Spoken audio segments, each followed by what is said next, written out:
During the summer of 2021, there was something that was particularly bothering me that I'd thought about a lot over the years. I was reading through the history books of the Bible, the Kings and Chronicles, and it kept striking me that the good kings, even these kings that were following the Lord, seemed to generally do super well in their younger years, but as they got older and got into their middle years, they seemed to follow the Lord less well, and some of them even fell away completely. Though they had settled and won the trials of their early years, they failed the trials of their middle years.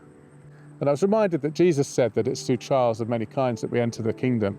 I felt that he was leading me to another person from that same era, the great prophet Elijah. And I felt he said, here is somebody who passed all of those trials. I want you to look at the life of Elijah, and if you study his life, I'll show you what those trials are, how they work in his life, how they work in your life, and what I'm trying to do as you face those trials and what it means to pass them. So as I studied the life of Elijah, I felt like the Lord showed me that you can divide your life up into really three sections. The early years, so that's from your kind of probably your early to mid-teens through into your young adulthood, your middle years, and then your later years, and probably as you come through into the end of your working life, through into retirement and beyond. And there are some crucial things that have to be dealt with during those times. Really the thing that are the trials, if you like, of the early years is that you have to settle the big picture questions. Is your life going to come under the lordship of Jesus or not? Are you going to put God first when it comes to your career choice, when it comes to your money, when it comes to your spouse, when it comes to questions of appetite, like for example purity and things like that? Are you going to put Jesus first? And these are big questions that have to be wrestled to the ground. Yes, Jesus comes first. Then you have the middle years, and the middle years are very different.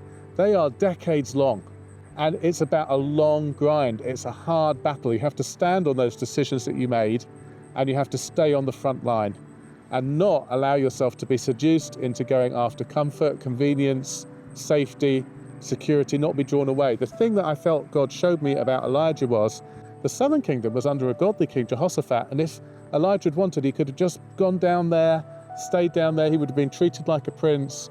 It would have been great. But God had called him to stay in the difficult place, and he stayed there for the whole of his life, which meant he was on the run for decades.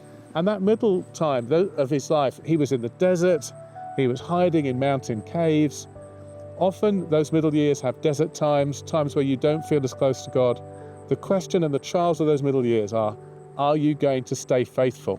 Are you going to continue to trust God, or are you going to start to trust in yourself? But if you stay faithful, then what you get is a massive increase over time of spiritual authority, of faith, and you see Elijah during that time growing massively, and the same is something that God's holding out for us. And then the later years, that's really where you have the opportunity to build a legacy into the next generation. Any sin, I felt the Lord showed me that any sin that hasn't yet been dealt with will come to fruition and grow up into maturity, like the tares and the wheat in the parable that Jesus told. So you've got to be careful that you deal with those things and pull them out by the roots.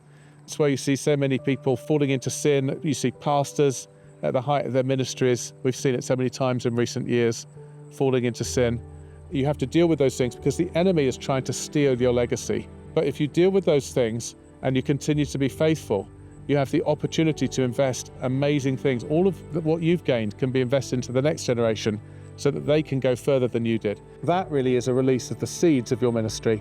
And it's a huge reward because you see a multiplication. It's not just what's happened in your life, but you'll see it multiply for generations to come. Whatever season of life you're in, whether you're in your early years, your middle years, or your later years, I know that God's plan for you is for you to become more like Jesus, for you to operate in purity and power and closeness with him, and to see massive fruit in your life and the life of those around you. And I hope that as we engage with this series, it will help you to gain a greater understanding of the challenges and the battles that you face, and how to overcome them in the power of the Holy Spirit and in close walk with Jesus.